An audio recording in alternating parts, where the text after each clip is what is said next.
Hi, hello, hey, welcome to a ramble, rambling about the department's paper 1 from November 2022, question 8 today. Let's go. The graph of y is equal to f prime of x. Okay, so we're looking at the gradient function of f is equal to mx squared plus nx plus k. Okay, all right, so this graph is telling us about the gradient of f. So how we can talk about it, for instance, is that when when x is equal to negative a third, the gradient of f is 0, right? So our y coordinates represent the gradient of f. And when x is equal to 1, the gradient of f will be 0. So we've got our turning points when x is equal to negative a third and x is equal to 1. We'd have to do a bit more thinking to make sure that they aren't just points of inflection. Okay, when x is equal to 0, the gradient of f is equal to 1. And in fact, between x is equal to negative a third and x is equal to 1, the gradient, right, is giving us positive values, right? The y values are positive, right? They're above the x-axis. So the gradient of f is positive for x values between minus a third and 1. And when x is smaller than minus a third, or when x is 1, so for all of these x values, then our f prime gives us negative values, right? Our y values are negative. So that means that f is decreasing. It's got negative gradients when x is smaller than negative a third or bigger than 1.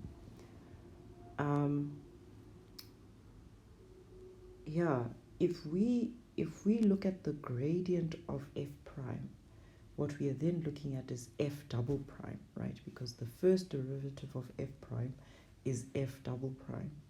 So when f prime has a negative gradient, so we're looking at this part of the graph, we don't know where this turning point is, right? But let's just say, for example, maybe it's x is equal to a quarter, right? So that would mean that for any x value bigger than a quarter, f prime has a negative gradient, which means that f double prime is negative, right? So yeah, from here on out, f double prime is negative. And what does that mean? That means the graph of f, okay, is concave down, right? Because f double prime tells us about the concavity of f. F double prime tells us about the gradient of f prime, right? And the graph of f, not this guy, the graph of f, which we don't have yet, will be concave up for the x values in this direction, because, no, what am I saying? Yes, because for these x values, let me just highlight here, for these, not erase, for these x values, right, we can see that f prime has positive gradients. So that means f double prime is giving us positive values for these x values, right? So that means that the graph of f will be concave up over this interval, because f double prime is giving us positive values. Anyway, so these are just I hope I've made some sense in terms of how to look at this graph and make sense of it in order to understand the behavior of f, right? Okay, anyway, so let's read. So let's do another color also. Okay, so this guy is drawn below. The graph passes the points P. Okay, so this is written here. Q is 1, 0 and R is 0, 1. Okay, cool. Determine the values of M, N, and K. Okay, so pretty much we're just going to substitute these points into here and set up some simultaneous equations. Alternatively, we can use the fact that we have the x-intercepts to write our function in the following way. So f prime x can be written as, if you factor out the m, right, the one bracket will be x plus a third, and the other bracket will be x minus 1, so that we get these x-intercepts, right? If you say, where is this equal to 0, it will be equal to 0 when x is equal to 1 or when x is equal to negative a third. And you could even write this bracket as 3x plus 1, right? Because if you solve for this, for when this is equal to 0, it will be 3x is equal to negative 1 and x is equal to negative 1 over 3, which is that x-intercept. So we could write it that way too. So I will, because it looks nicer.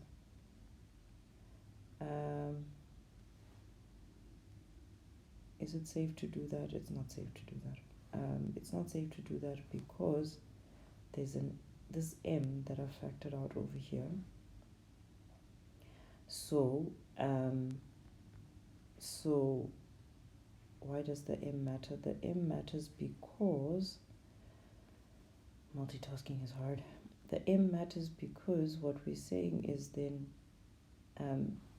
this m is this m, right?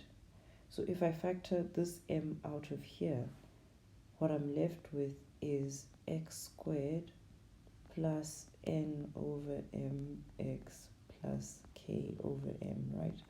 So this expression, when I multiply it out, has to start with an x squared. So if I kept the 3x there, right, then it would end up being 3x squared. And I wouldn't be able to say that this guy standing outside here is m. It would be some other number. So, right, okay. I can't rewrite that bracket as 3x plus 1. Okay, right. So now we can multiply out these brackets. So minus x plus a third x is going to be minus 2/3 of x minus a third. And then I can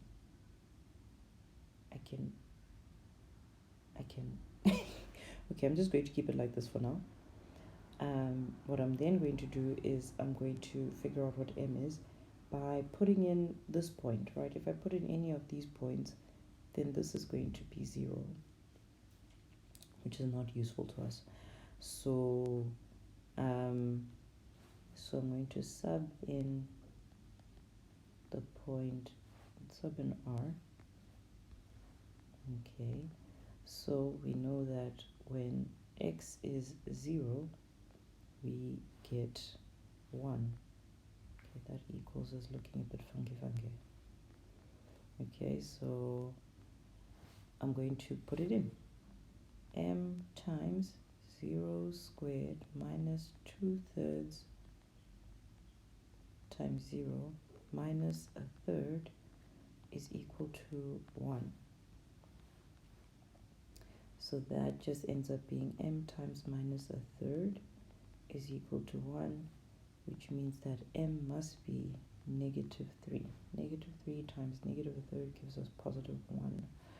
Okay, which means that f prime of x is equal to negative 3 times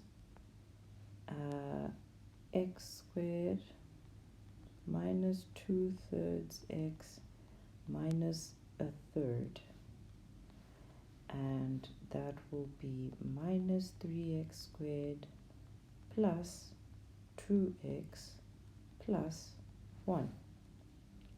Okay, let's just double check that if I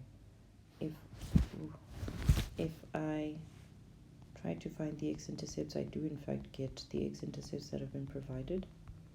So I'm just going to divide through by -1 so that this is nicer to factorize. So this will be 3x and x over here, and we'll have a 1 and a 1, and so I need 3x times 1 and 1 times x to give me a middle term of -2x. So this must be negative and this must be a plus. So this must be a negative and this must be a plus. Okay, and so that means 3x plus 1 is 0, or x minus 1 is 0.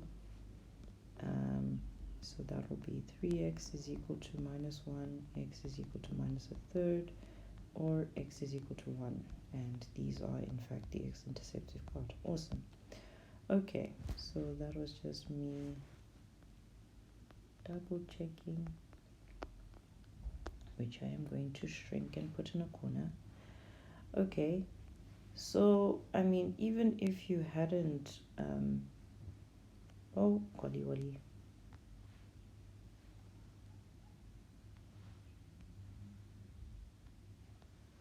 I'll put that here, and we'll put a little flower around it. Okay, so even if you hadn't picked up that, you could use the x-intercepts, you could have just set up your simultaneous equations, right? So I'm just going to duplicate this page. Duplicate. Okay, and I'm going to rub this out. So you could have just gone ahead and set up, your simultaneous equations. Could you? I wonder. The x-intercepts might have made things a bit interesting. So I think the x-intercepts might have been the only choice. Let's see.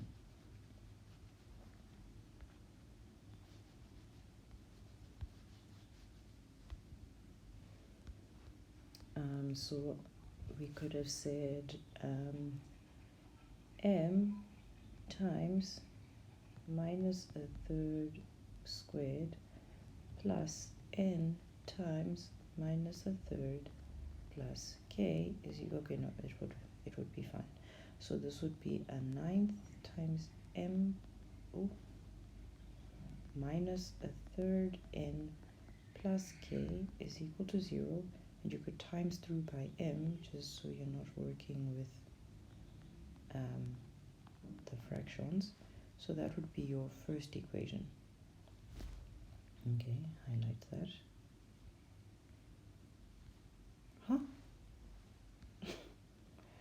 So, okay, so what's going on? Okay, so that would be your first equation. And then your next point, you would say m times 1 squared plus n times 1 plus k is equal to 0. So that is m plus n plus k is equal to 0. And then your last point, you would say m times 0 squared plus n times 0 plus k is equal to 1. And that would just give you k is equal to 1, which you could then say, well, okay, therefore m minus 3n plus 9 times 1 is equal to 0, which simplifies to m minus 3n plus 9 is equal to 0. And then your next one would be m plus n plus 1 is equal to 0, which is m plus n plus 1 is equal to 0. And then, yeah, you would just solve those two, that system of simultaneous equations. So this is your first equation and this is your second equation. And you know me, I love my elimination where the opportunity allows, right? So subtract the one from the other, m minus n is 0, minus 3n minus n is minus 4n, and then minus n minus 9 minus 1 minus 9 plus 1 is minus 8, and then your n will be 2. Okay, we change colors somewhere, and then we can sub it into one of the two. So then we have m minus 3 times 2 is equal to minus 9, m minus 6 is equal to minus 9, so m is equal to minus 3, which we can double check. Love me my double checks. So if we put it into the second equation, we have minus 3 plus 2, which does in fact give me minus 1.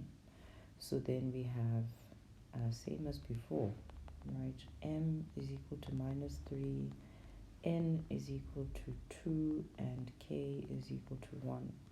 I don't think I actually wrote out the solution. Yeah, so same here, m is minus 3, n is 2, and k is 1. If this is wrong, that'll just be embarrassed. Yes, we agree. Let's look at the approaches. So yeah, they also do the x-intercept approach. And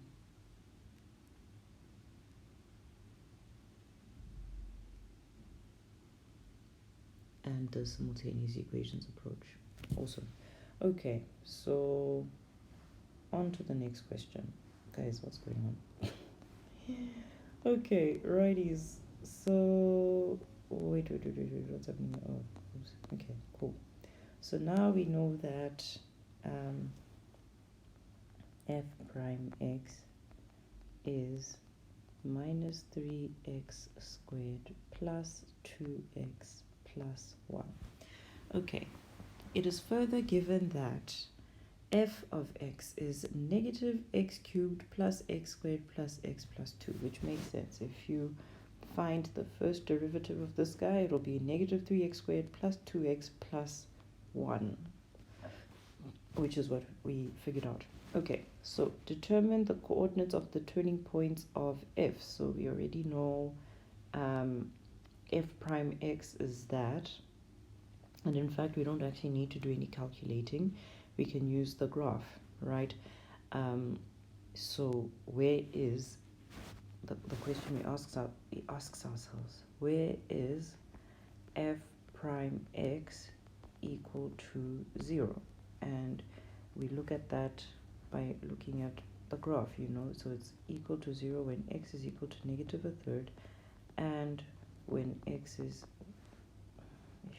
and there's a very sensitive word in mathematics, or when x is equal to 1. And so then to find the y coordinates, we can just put that into f of x. So f of minus a third will be equal to minus a third cubed plus minus a third squared plus minus a third plus 2, which I have no interest in figuring out myself. So minus a third cubed plus minus a third squared plus minus a third plus 2. So that is 47 over 27. And then the y coordinate when x is equal to 1 is going to be 1 cubed plus 1 squared plus 1 plus 2. And that is just 5. So the coordinates of the turning point of f are going to be minus a third, 47 over 27, and 1 and 5. Right. And I mean, of course, if exams, nevs, didn't realize that you could just use the graph that you've been given to get the x coordinates of f's turning points. Okay, very important. We're not looking for the turning point of f prime. We're looking for the turning points of f. So we're looking at where f prime x is equal to 0, right? Okay, anyway, so if you hadn't clocked to use this graph that you've been given, you would then obviously solve for where this is equal to 0. You would get these x values from that, and then same process. Put it into the f function to figure out the y coordinates, and then you have your turning points. Let's see if the memo is feeling us. 49 over 27. Oh golly, did I copy this down wrong? Oh, wait, what? Okay, I didn't do the minus here. Okay. What is going on, guys? Okay. Minus, yo. Okay, 49 over 27, gee whiz. Okay, so let's correct my mistake. 49 over 27 over here, which also changes over here, and then over here will be minus 1 cubed plus 1 plus 1 plus 2, so that will actually be 3. Okay, we agree now? We do agree. Okay, perfect. So on to the next, the graph of, okay, so the next question asks us, why is this picture hiding? Okay, right, the next question asks us to draw the graph of f, indicate on your graph the coordinates of the turning points and the intercepts with the axes. Okay, so from the previous question we were told that this is minus x cubed plus x squared plus x plus 2, right? Let's just double check. Yes. And we know that f prime x is minus 3x squared plus 2x plus 1.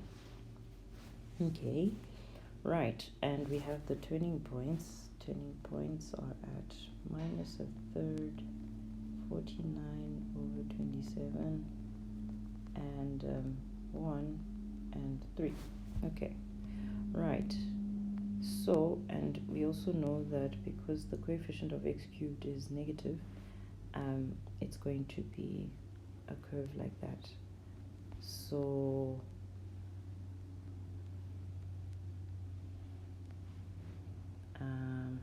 maybe it would be wise for me to just work out the intercept first also. So we want to figure out where is f of x equal to 0. Right, so that is minus x cubed plus x squared plus x plus 2 equal to 0. Okay, let me actually just see if I can use the turning points to help me with my guessing. So the turning points, this is going to be minus a third, 49 over 27, and then, and I know that that's going to be like, no, it's not going to be like that because our graph looks like that. So it's going to be a minimum. And then the next turning point is at 1 and 3. 3 is bigger than 49 over 27. So it's going to be like that.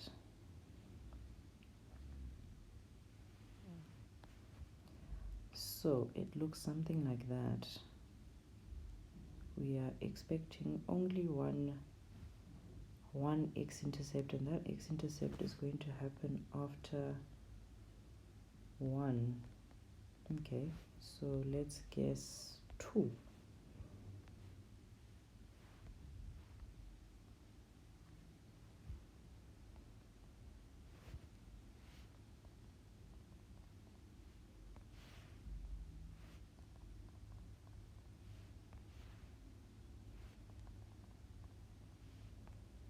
Yes.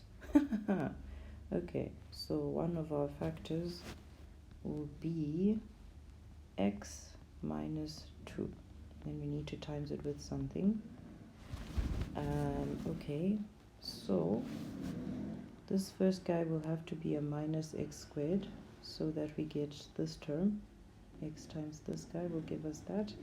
And then the last term will have to be a plus 1, so that minus 2 times 1, not a plus 1, a minus 1. So that minus 2 times minus 1 will give me the plus 2 term. Okay, and then this middle guy, when I times him with this, is gonna give me these two terms. So I'm just gonna go into a little sidebar here. So bx times x minus 2 has got to give me these terms. Okay, right, so that is bx squared minus 2bx is equal to x squared plus x. So we can then see that the b must be a 1, right? So b is equal to, yay, what's going on here?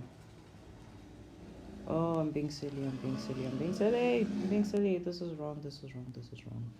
Okay, so what is actually going to happen is, okay, x times this guy will give me that term. And then x times this guy will give me part of this term. X times this guy will give me part of this term. Minus 2 times this guy will give me part of this term. Minus 2 times this guy will give me part of this term. And then the minus 2 times this will give me this term. Okay, cool. So let me just temporarily call that bx. So we're saying that x times bx minus 1 minus 2 times minus x squared plus bx is what is going to give me those middly terms, right? So again, x times bx and x times minus 1 minus 2 times minus x squared and minus 2 times bx, those are what are going to give me these two. X times this guy just gives me that one, minus 2 times this guy just gives me that one. Okay, cool. So let's work that out. So we have bx squared minus x plus 2x squared minus 2bx is equal to x squared plus x. So that is b plus 2x squared, right? If I look at my 2x squared terms, and then these are my x terms, so that will be minus x minus 2b, no man, minus 1 minus 2bx, right? Minus x minus 2bx, okay, cool, is equal to x squared plus x. So the b plus 2 must be equal to 1. And then as a double check, the minus 1 minus 2b must be equal to 1 as well. So again, this b plus 2 must be equal to the little invisible 1 over here.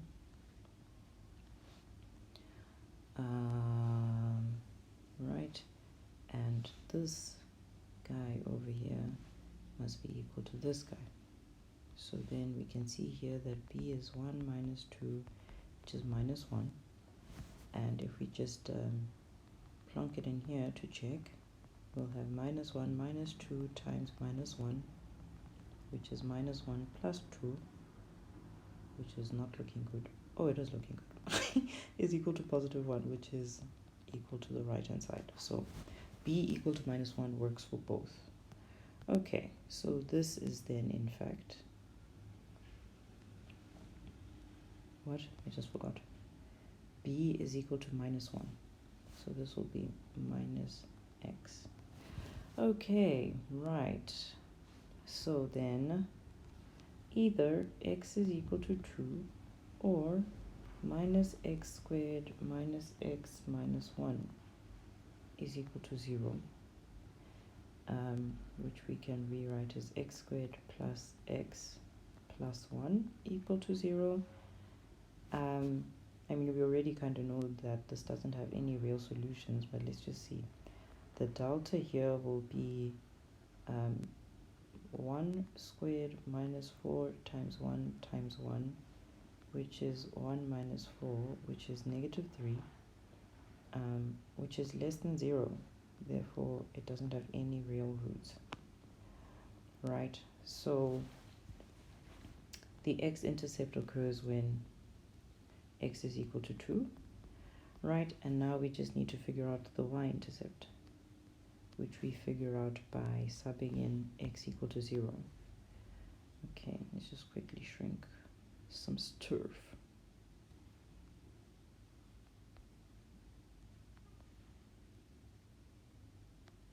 Okay. Hey.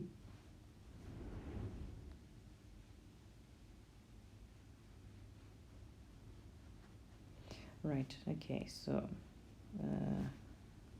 y-intercept we'll get by saying f equal to 0, so that's minus x cubed plus x squared plus x plus 2, I think was the function, minus x cubed plus x squared plus x plus 2, yes, which is 2. Right, so this y-intercept, occurs at 0 and 2. Cool, let's see what the memo thinks. Minus a third, so our turning points, yes. Our y-intercept 0, 2, our x-intercept 2, 0. Yep. Perfecto. Right, and now for the last bit.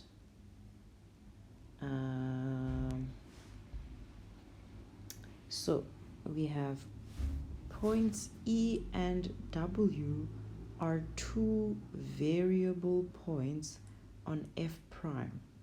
Okay, so we'll get to what that means just now, and are on the same horizontal line. Okay, so what that means is if we have, so E could be here, W could be here, they're on the same horizontal line, or E could be here, W could be here, right? So that's what I think them being variable points means. Okay, H is a tangent to f prime at E. Okay, so let's just plonk them somewhere for now. So let's say this is E and this is W, and they are on the same horizontal line. Okay, H is a tangent to f prime at E, so something like that. So that will be our H, and then G is the tangent to f prime at W, so this would be our G. H and G intersect somewhere. Okay, so if we extend it, right, they intersect at the point D, which has the coordinates A and B. Write down the value of A. Oh my goodness. What is happening?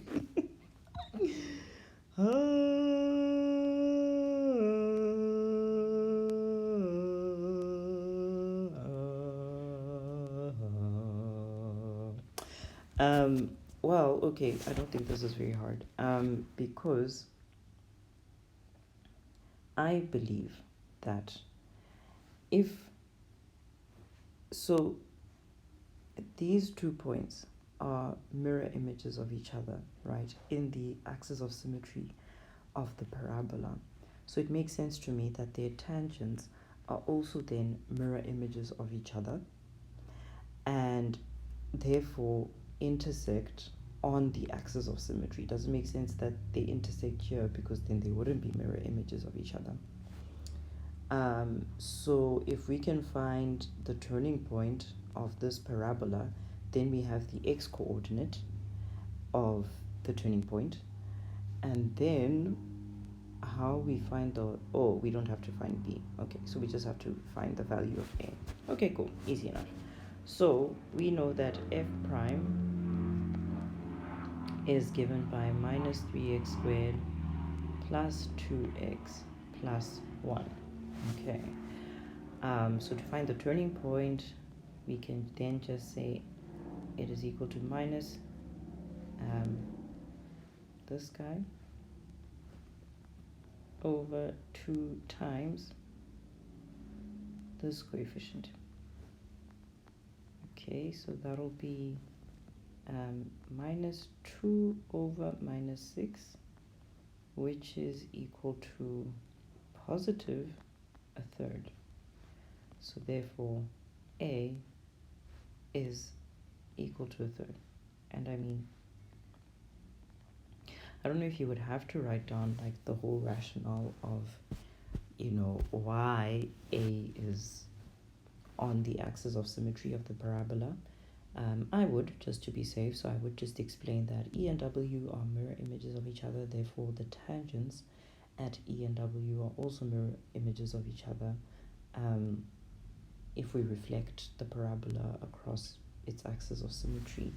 So then it makes sense that where they intersect lies on the axis of symmetry, and therefore, you know, a will have the same x coordinate as the turning point of the parabola. So I would just write down a little, you know, in words. Not everything has to be symbols. Right, determine the values of b for which h and g will no longer be tangents to f prime. So, I mean, is that not just the matter of if this line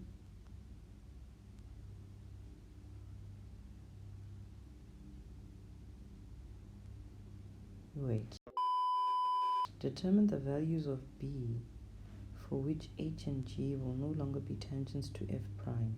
Okay, so if the b,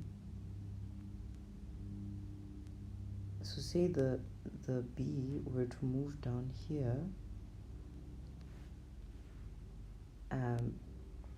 then we would be talking about what tangents would do that. I don't think the tangents can do that. They can only meet above this little dome. Yeah, because the parabola just keeps going outward and outward. So the tangents are just going to keep, you know, doing that. Oh, I don't know if that's accurate, but you know, they probably get steeper and steeper. But yeah, they are never going to. Yeah, they won't meet down here. So yeah, I think definitely then for b values that are under the dome, then we don't have these aren't tangents anymore. But there is also going to come a point where, will there? So I'm trying to think, if the point moves up, high up, will there be a point where these are no longer tangents? So that will maybe be a situation where you have a line like this and a line like that, that are meeting here, but they don't tangent. They don't tangent at the parabola at any point. This is an interesting one.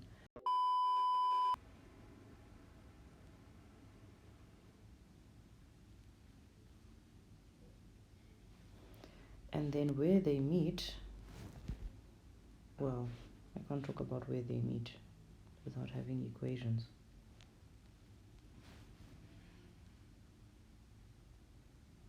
Yeah, this doesn't feel right. Feels too hard.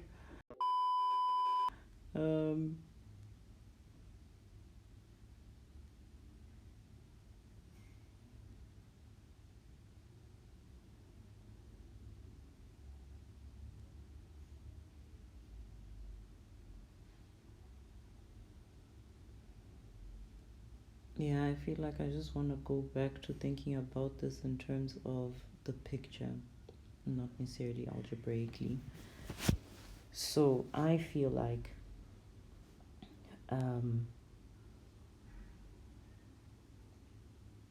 okay, we want to find where is B going to be at its highest. We also know that when B is here and below, then there are no tangents that can intersect them. Yeah, because in order for them to intersect here, they would have to cut through the parabola, which defeats the meaning of being a tangent. So as a start, so I'm just going to, you know me, unless something is very, very, very definitely wrong, I am not about to erase it. This might just come in handy, who knows. So I'm just going to park it somewhere here. Okay, so I'm going to start by doing the easy bit. I'm going to work out the y-coordinate of the turning point. So that'll happen when we know that the turning point happens when x is equal to third. So I'm going to find the value of the function when x is equal to a third. So that'll be minus 3 times a third squared plus 2 times a third plus 1.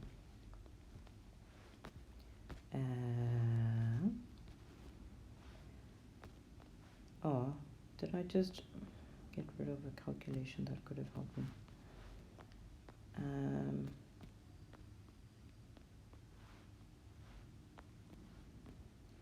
Right, so this is 4/3.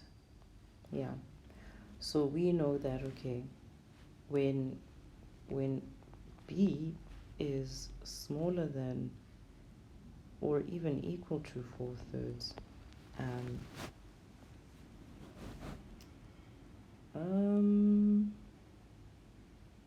okay, I'll talk about that boundary in a second. But when B is, okay, so at the very least, when B is smaller than 4/3, H and G are not tangents because they cut across the parabola to intersect, right? So it's a situation like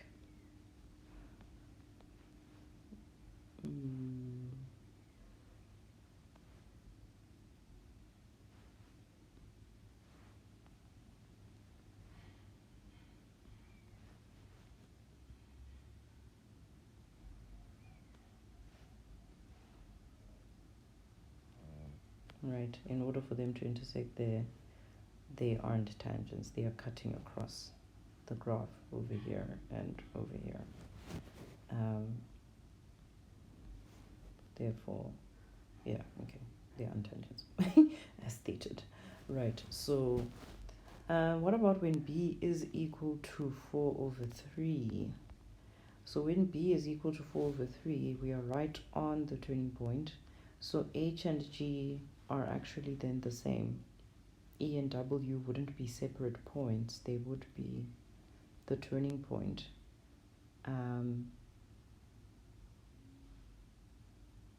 I guess it would break this rule that says that they intersect here, which kind of implies that that's the only place where they intersect.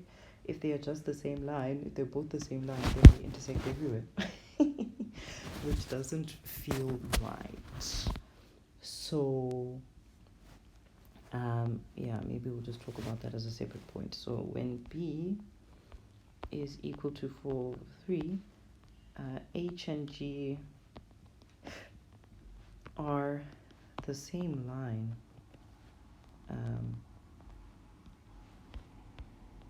So I don't know how I feel about that. Is that a valid answer?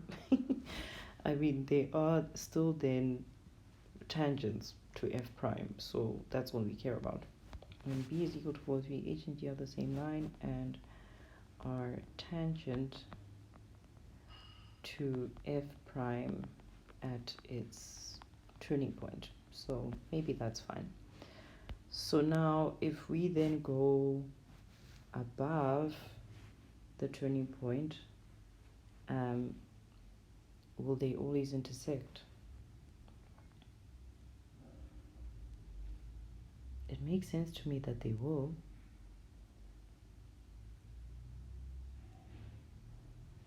Is there a maximum value for B?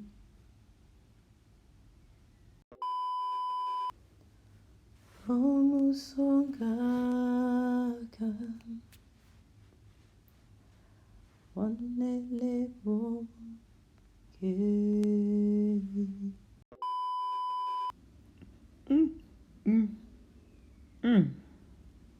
Yeah, this question is so meaty. Okay, right. Take 505. So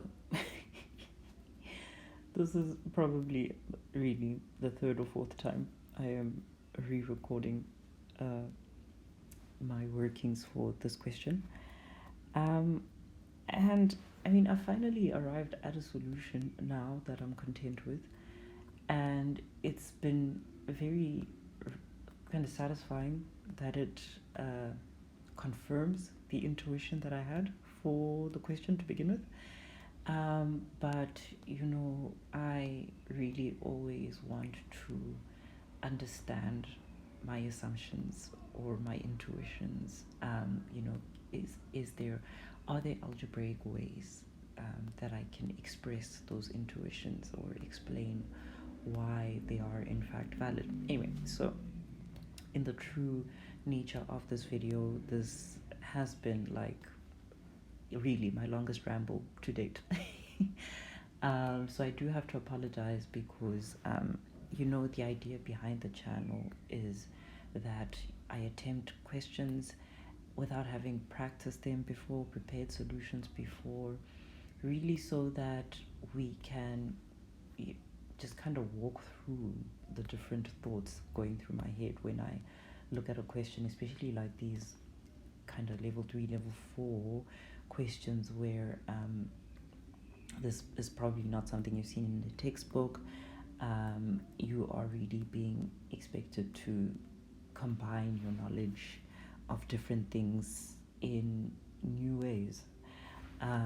So I think it's I don't know, I when I was a teacher, I never quite figured out how to help my students figure out how best to approach these questions. So this channel is me just trying to demonstrate my approach to problem solving, in the hopes that, you know, you can figure out patterns, you can figure out little strategies and rules that you can then use in the exam room when you bump into a question that's like, whoa, what even is happening on this planet?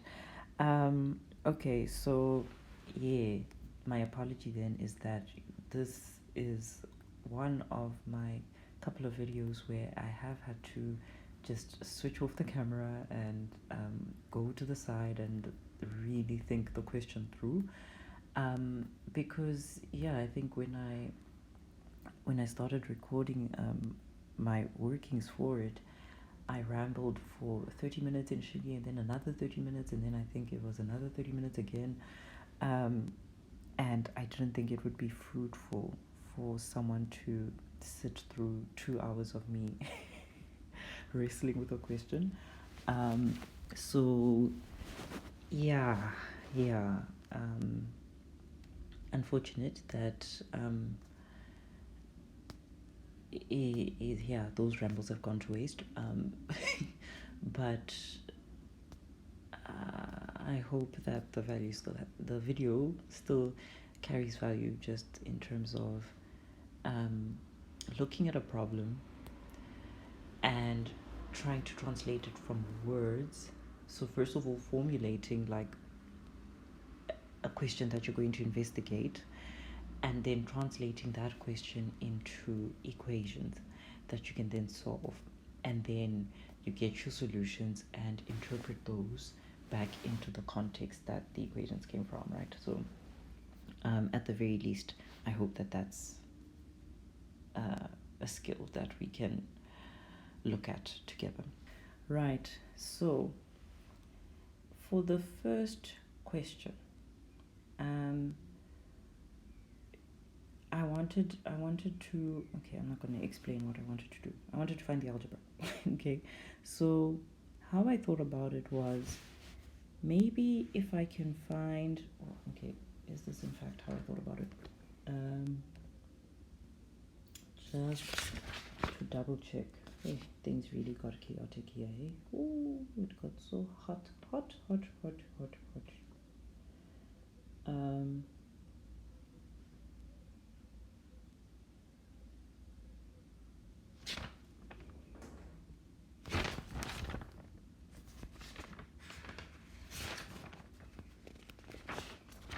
Do you hear all this paging? This is me paging through my notes upon notes.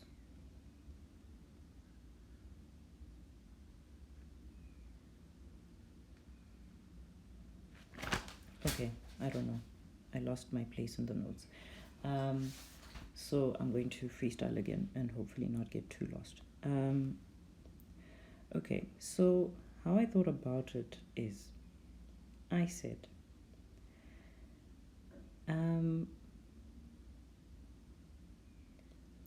so E and W are points on this parabola, right? Which means that suppose maybe my x coordinate for E is t, then the y coordinate will be minus 3t squared plus 2t plus 1. Then I could introduce another variable to express the coordinates of W, but I usually prefer not to. If I can work with one variable as far as possible, then that is what I like to do. Like, don't bring in simultaneous equations unless you absolutely have to. So I then thought about, okay, how can I express the coordinates of W in terms of t? And I thought, okay, we can use the fact that E and W are equidistant to the axis of symmetry, right?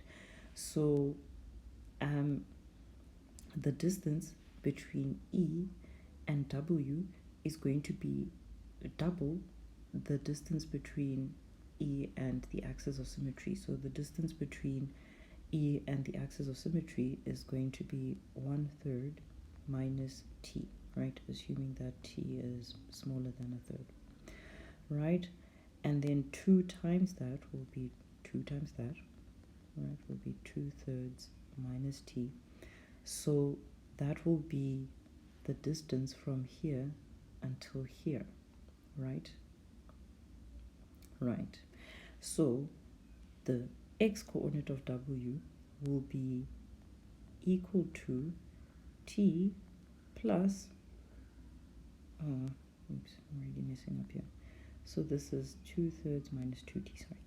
So it will be equal to 2/3 plus 2/3 minus 2t, right? So starting here, I'm going to add this distance, which we worked out to be that. And that is then equal to 2/3 minus t. So the x coordinate for W can be expressed as 2/3 minus t, right? And we can just do like a sanity check. So like, imagine our E was actually where R is, then our t would be 0. Then W would be somewhere up here, would be 2/3 minus 0, which is 2/3. And what is the distance from R to the axis of symmetry? It would be 1/3. and from a third to 2/3 would be another third. So that seems to be okay. And then we know that the y coordinate will be the same as for E. So there's no need for us to put this into here and end up with a very complicated looking situation. Okay, just quickly shrinking things.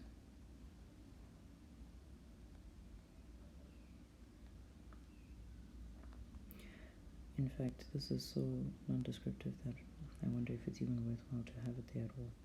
Anyway, right, okay, so coordinates of E, coordinates of W in terms of T. Perfect. Now, what I then wanted to do was to find an expression for the equation of H and the equation of T. But let's start with H. So first off, I said, okay, what is the gradient of this tangent, which we can find by getting the first derivative of this guy. Okay, so that'll be y prime is equal to minus 6x plus 2. So the gradient of H will be minus 6t plus 2, right? Because remember, H is the tangent at the point E, which has these coordinates. So if I want to find the gradient of that tangent, I need to put that x coordinate into y prime. Right, so that means that H of x has a formula, an equation that looks something like this: minus 6t plus 2 times x plus some y-intercept. Okay, so then the next thing I wanted to do was to figure out, okay, what is this y-intercept? And we can do that by, okay, it is getting dark in my room, so I am going to on the light.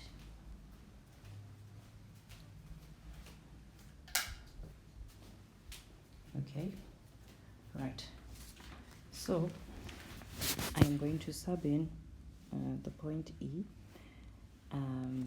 so that will be, so sub in E, so then we get minus 3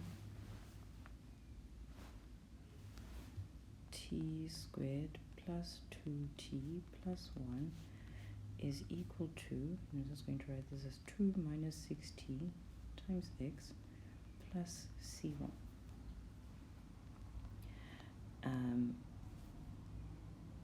Oh, I forgot to sub in the x, the value of x, which is t. Right, so that's minus 3t squared plus 2t plus 1 is equal to 2t minus 6t squared plus c1. And then if we just leave c by itself, we end up with the following. Right, so that gives us 3t squared plus 1 is equal to c1. And so the equation of H is 2 minus 6tx plus 3t squared plus 1. Okay, right, and then from there what I wanted to do as well is to follow the same procedure to find the equation of g of x. So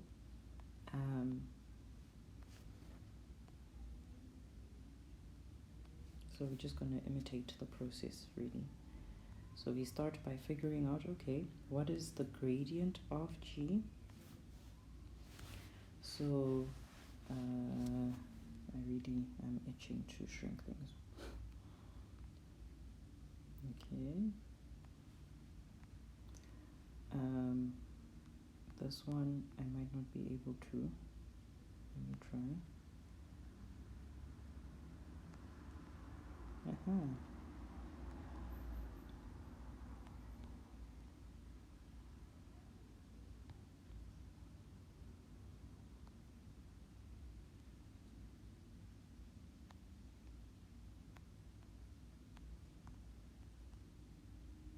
Oh. Okay, it's just going to be a bizarrely big dot over there.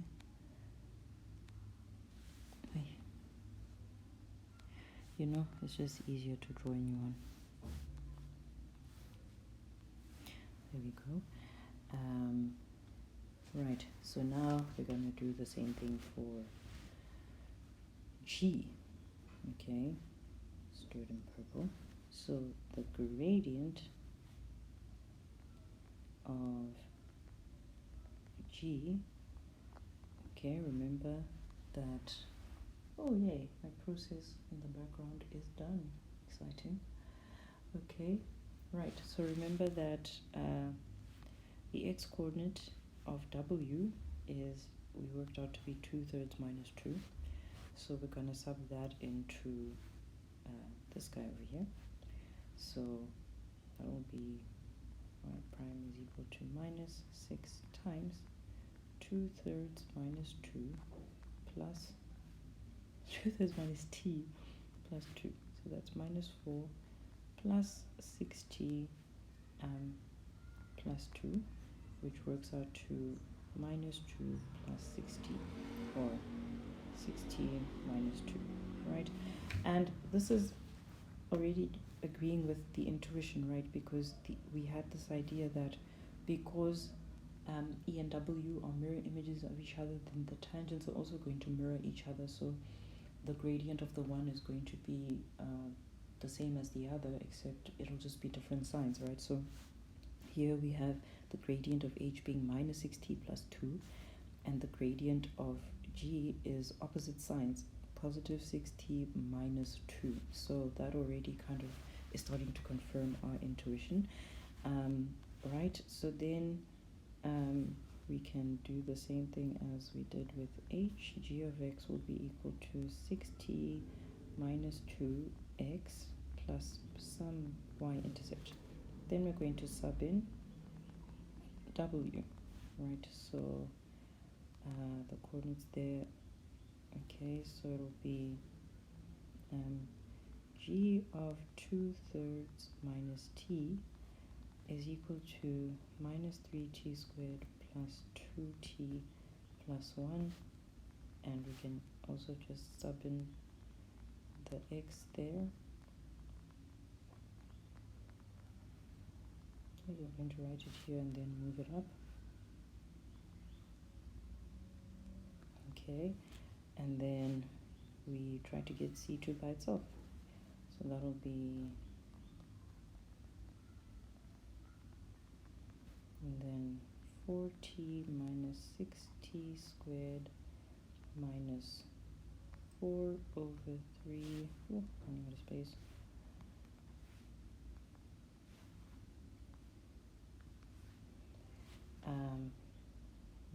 plus 2t plus C2. Let's just clean up the right hand side.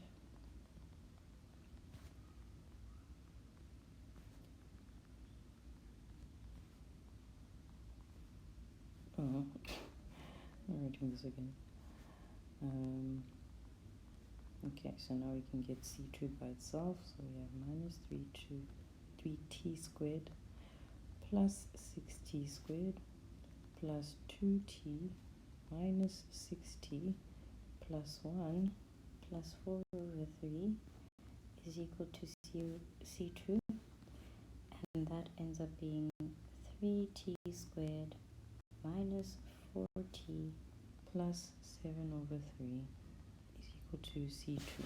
Okay, and now time for some shrinking.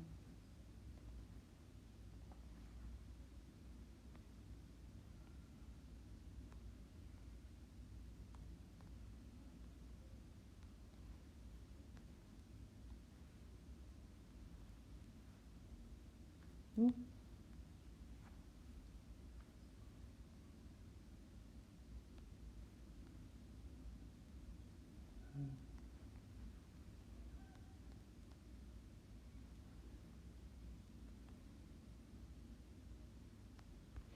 Okay, right, so the final equation then for g of x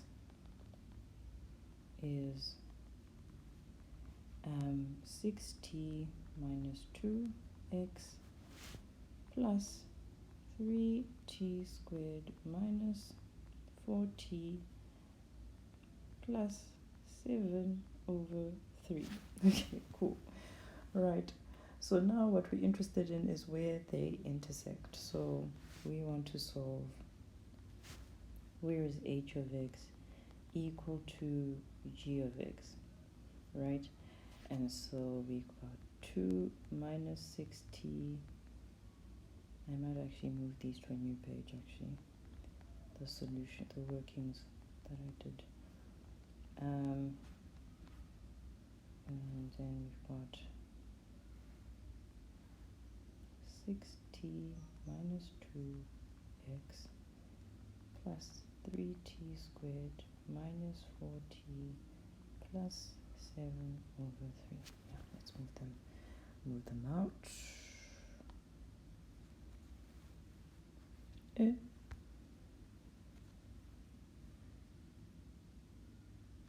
Oh, guys, we're not winning, eh? Okay, let's go. Yo, it's gonna take some of my other workings. Your calculator. Okay, let's try again. Yeah, okay, don't be so greedy. Yeah, that's more like it. Okay. Yay, that looks good. Okay. Right, did everyone make it? Everyone made it. Okay, so now we can proceed with solving this. So, I am going to, so we're trying to solve for x. So I'm going to take all my x terms to one side and everyone else to the other side. Okay, so we've got here 2 minus 6t x minus 6t minus 2x is equal to 3t squared minus 4t plus 7 over 3 minus 3t squared minus 1. So this becomes 2 minus 6t minus 6t minus 2 times x. And then here 3t squared minus 3t squared, and then we have 4t plus 7 over 3 minus 1, so that ends up being 4 over 3. And then we've got here 2 minus minus 2, so that's 4, and then minus 6 over 2 plus 6 over 2 minus 6t minus 6t minus 6t is going to be minus 12t. Yeah, no. Tell me you've been looking at one problem for way too long without telling me you've been looking at one problem for way too long. So then x, maybe change colors now. So then x is equal to 4t plus 4 over 3 divided by 4 minus 12t. Right, and I just want to times by 3 here, but then I'll have to times by 3 just to see what's really going on. I have a sneaky feeling that I've messed up something. I feel like I've definitely messed up something. Let me just go over my workings again. Oh, this is minus 4t, oh, guys. Minus 4t. And then this over here, yes, that's 7 over 3 minus 1. Yes, okay, that is definitely feeling a lot better. Sorry about that. So, right. So if we then times, top and bottom with 3, this becomes minus 12t plus 4, and we can also write the bottom to match that, right? This is 3 times minus 12t plus 4, right? And then if you factor out a common 1 over here, right? Those are going to cancel out so that we end up with x being a third. Okay, so that was quite a marathon, but what it shows us is that these tangents will always meet when x is equal to a third. It doesn't matter what t is. We can choose E and W to be anywhere for as long as they have the same y coordinate, then the tangents to E and W will intersect when x is equal to a third. So that was the first chunk of it. Okay, then the next part was very interesting. The next part said, determine the values of B for which H and G will no longer be tangents to F prime. Okay, let me first close my window because it is chilly.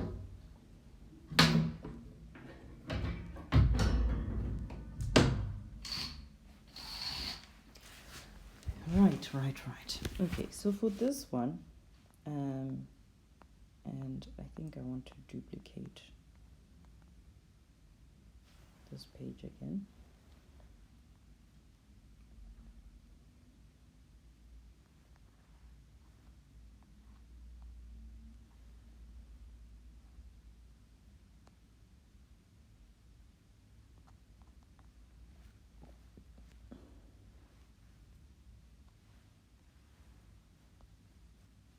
No, maybe we'll start with that.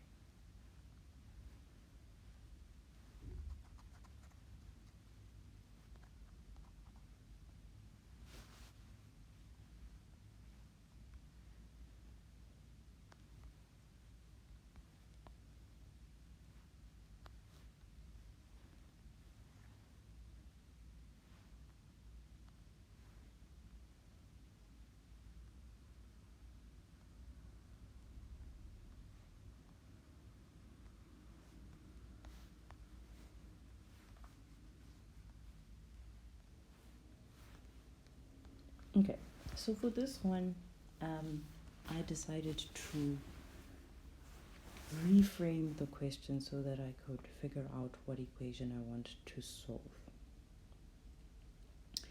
So initially I thought, okay, let me rephrase the question to say,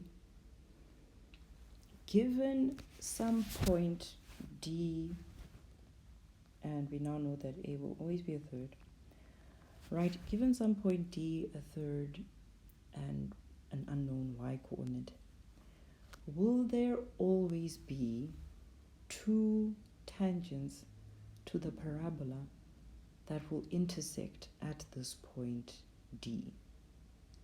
Is that what I ended up doing? I don't think that's what I ended up doing. Well, yes, okay, it is what I ended up doing. And then, yeah, okay, so that's the question that I asked. I'm going to write it down.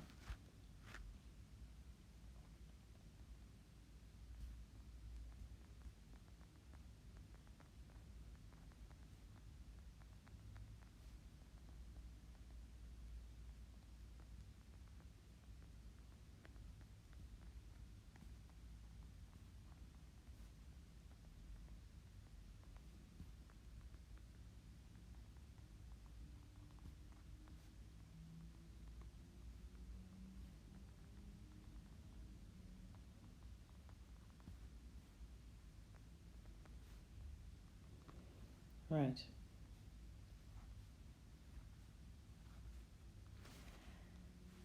And initially, when I set up the equation, I set it up entirely in terms of t. And I think I ended up like in a bit of a rabbit hole, and I decided to terminate the mission. So in my second attempt, I decided to try to incorporate b into the equation so that when I did get some kind of a solution, it would involve b, and I'd be able to say, okay, there seems to be a condition under which this statement will be true. That doesn't really make sense, but let's hope it will eventually make sense. So what I decided to do was to pick a point E on the parabola, connect it with D, right? And then ask myself, under which conditions will that line be a tangent to the parabola? So started out again with this as my E, right? And then found the equation of ED, right? So the equation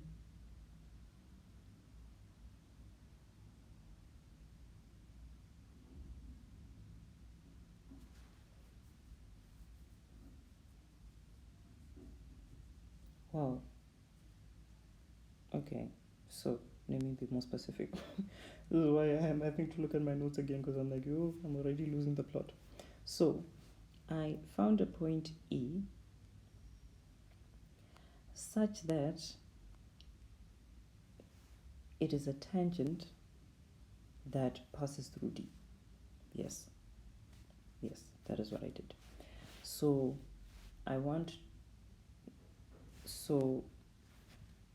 it's really h of x is equal to, like we found before, minus 6t plus 2 plus c1.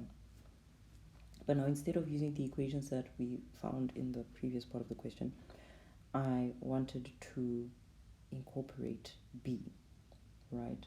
So then what I did was I decided to, instead of subbing in E to find C1, I decided to sub in D. So then we have h of a third is equal to b, which is minus 6t plus 2 times a third plus c1. So that becomes b is equal to minus 2t plus 2/3 plus c1. And then c1 would then just be b plus 2t minus 2/3. So the equation of h is 2 minus 6tx plus b plus 2t minus 2/3. And I didn't focus too much on g. Maybe I'll do that half of the solution as another kind of appendix to this video, so you can stick around for that at the end if you want to delve into it. And that I haven't done on my notes, so it really would just be, would be at the rodeo, figuring it out together. But yes, so this is the equation of h, which is a tangent a tangent to the parabola at E, which passes through the point D. Okay, and the question then became,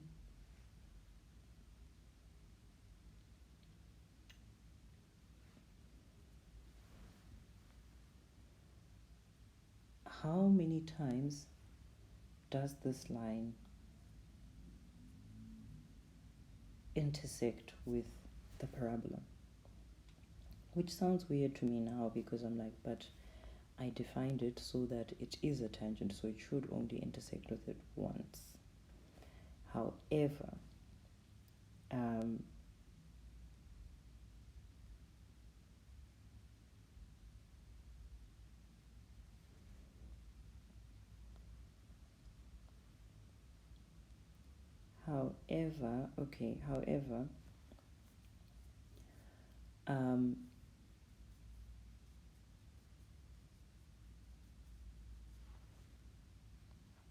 Okay, let me just find my marbles again.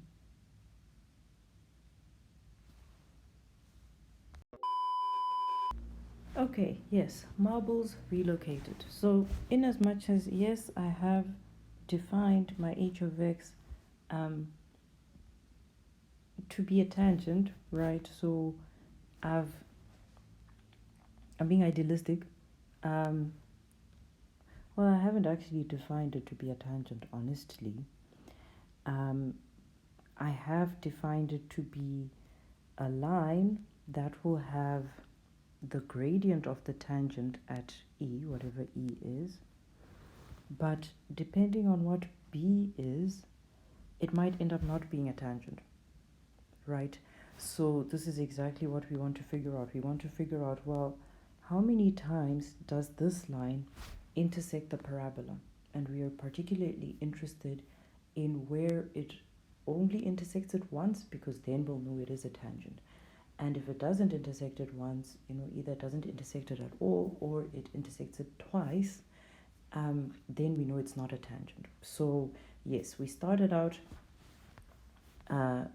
by saying this line has to have the gradient of what the tangent at this point would be, okay, which is that. But at the same time, it needs to be a line that passes through D. So that's why I've put in the coordinates of B over here. And if we then find that this line intersects the parabola once, then we know that it is a tangent going through the point E, because that's where the gradient is this, and it passes through the point D as well. Okay. But anyway, let's not get ahead of ourselves too much. So we want to see when h of x and f prime x intersect. So we do that.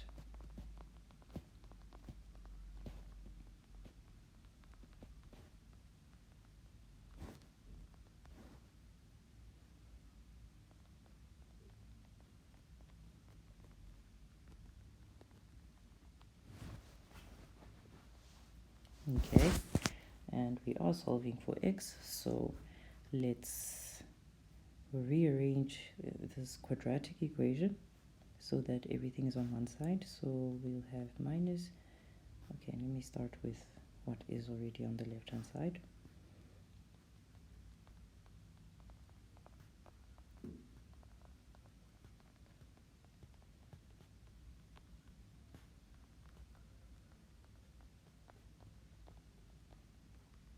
Okay, right, let's collect our terms, our like terms. So x squared, there's just one of those.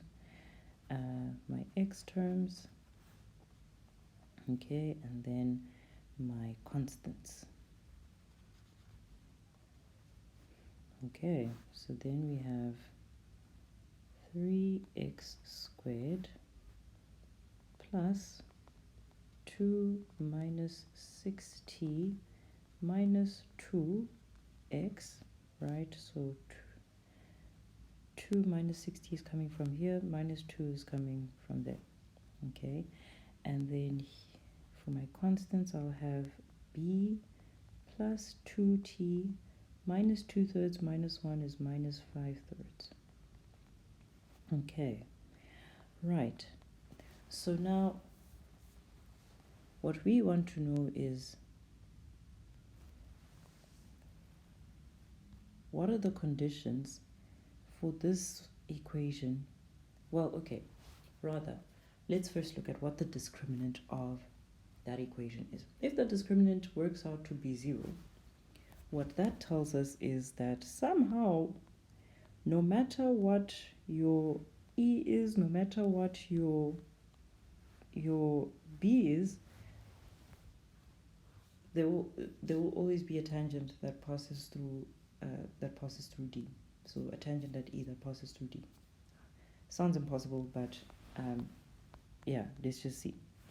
The discriminant is going to be, oh, we can simplify this a bit. Oops. 2 minus 2 is 0, so we'll just be left with minus 6tx, and here we have b plus 2t minus 5. Ooh, hang in there, iPad. Okay, so for my discriminant, I will have this guy squared minus 4 times coefficient of x squared times the constants. Okay, so that is going to be 36t squared minus 12 times b plus 2t minus 5 over 3. So that is 36t squared minus 12b plus, not plus, minus 24t plus, that becomes 20. Right, so the discriminant depends on the coordinates of E, right? That's where the t is coming from. And it also depends on B. It depends on where the point D is, right? And we can see that, so if we were to look at this as a function of t, then we see that this is a quadratic function, right? And it is a quadratic function where, so it kind of looks like, oopsie, let's just say looks like that, right? Because of the positive coefficient of t squared, right? And so what we would be interested in is, where is the discriminant equal to 0, right? So the x-intercepts. Because if the discriminant is equal to 0, then that means that we just have one intersection between these two, meaning that this is in fact a tangent to f prime. So that's what we are really concerned with at this point, is what kinds of values of t and b cause the discriminant to be equal to 0, so that we know what kinds of t's and b's will be will make this statement true. Okay, so let's see, we are solving for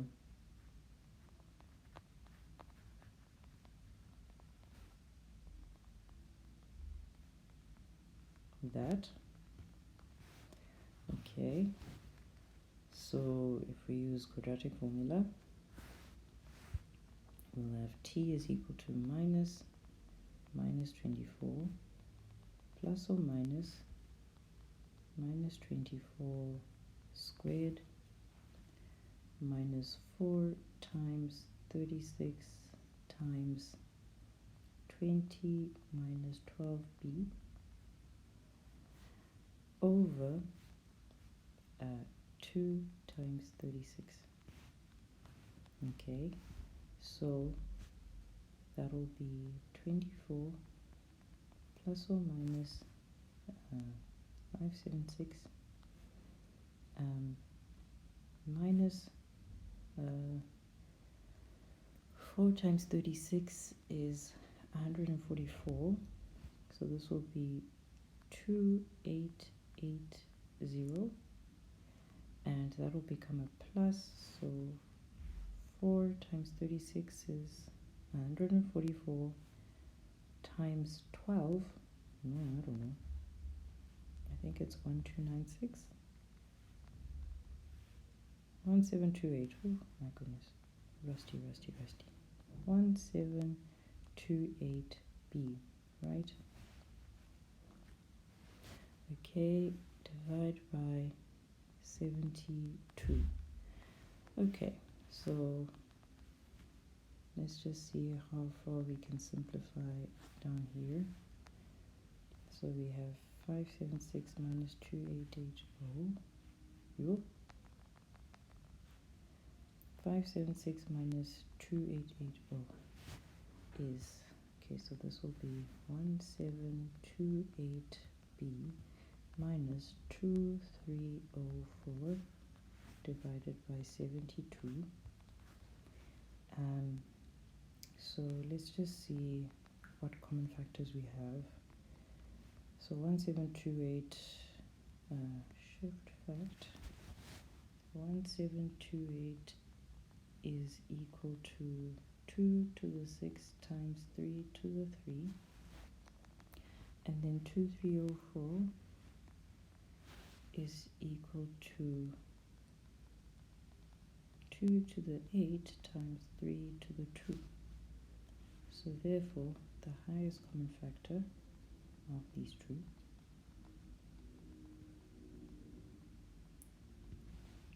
just hide you for now, will be 2 to the 6 times 3 to the 2, which is 64 times 9, which is 576. Okay, so let's move that to the side. All of that is useful so that we can simplify the third. So we'll have 24 plus or minus 576, and then what will be left here is just a 3b, and then what will be left here is a 2 to the 2, which is a 4. Okay, right, and we know that 576 is 24 squared, so that will be 24, right? Okay, and then we can split our fraction.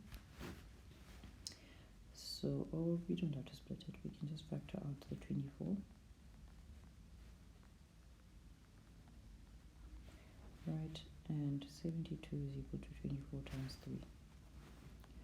So we now have 1 plus or minus square root of 3b minus 4 over 3. Whew, what a lot of algebra, but what is it all saying? Okay, so let's go back to what we were asking. We were asking ourselves, okay, let's go back to closer to the beginning. We found an equation for a line that has the gradient of the tangent at E, okay, but that also passes through D, right? We found that to be this equation. We then asked ourselves, well, how often does this line intersect with the parabola? So this is the equation we were trying to solve. And the solution turned out to be in here, right? So then we said, well, we're not actually really interested in where the intersections happen. We're just interested in how many intersections happen, right? For which we look at the discriminant. And we found the discriminant to be this expression, an expression that depends on t, right? Where is the point E that I've chosen? And that also depends on B, right? Where is the D on the axis of symmetry? So the discriminant versus whatever t we choose looks like that, right? And we were then interested to say, well, where is the discriminant equal to 0?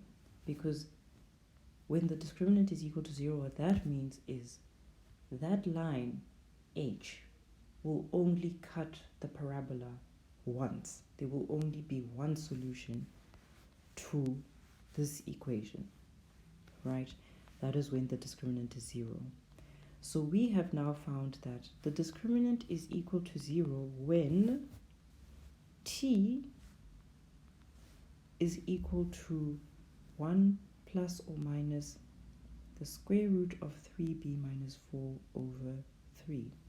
So that is when the discriminant is 0, i.e. that is when h will only cut the parabola once. So what that means is ultimately whether there is a tangent that is going to also go through D ultimately just depends on B, right, where B is. And more specifically, T will be defined, well, not defined, T will be real if this guy over here is greater than or equal to 0. So T is real only if 3b minus 4 is greater than or equal to 0. Right? If it's less than 0, then we're square rooting a negative number, which results in a non-real situation. So this is 3b is greater than or equal to 4, so b is greater than or equal to 4 over 3. For as long as b is greater than or equal to 4 over 3, then there will be a t, or there will be a point E, such that there is a tangent that goes through it, obviously goes through E, and also goes through the point D.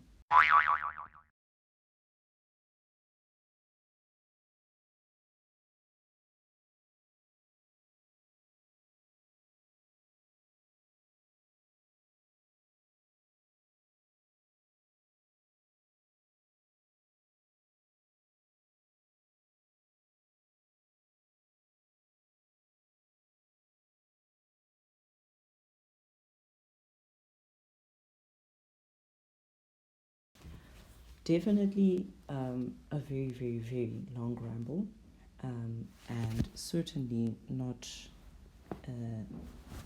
expected of you to write essays and paragraphs of this nature, but I think it is so important to, I'm not going to repeat myself, I've said this before. Anyway, so the question was, determine the values of B for which H and G will no longer be tangents to F. So we have found the places where T will be real, right? And that is when B is greater than or equal to 4 over 3, right? So if B is smaller than 4 over 3, then H and G, i.e. tangents to the parabola,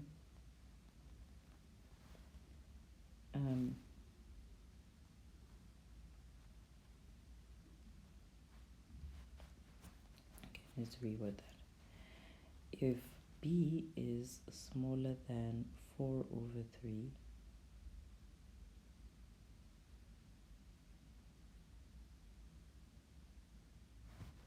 then there is no such E or W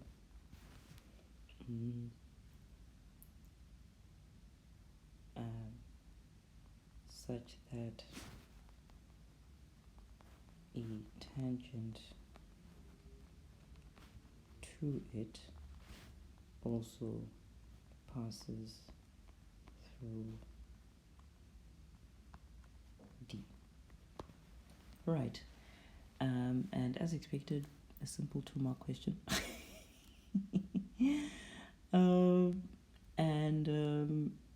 Yeah, we are in agreement answers wise, so that is good news.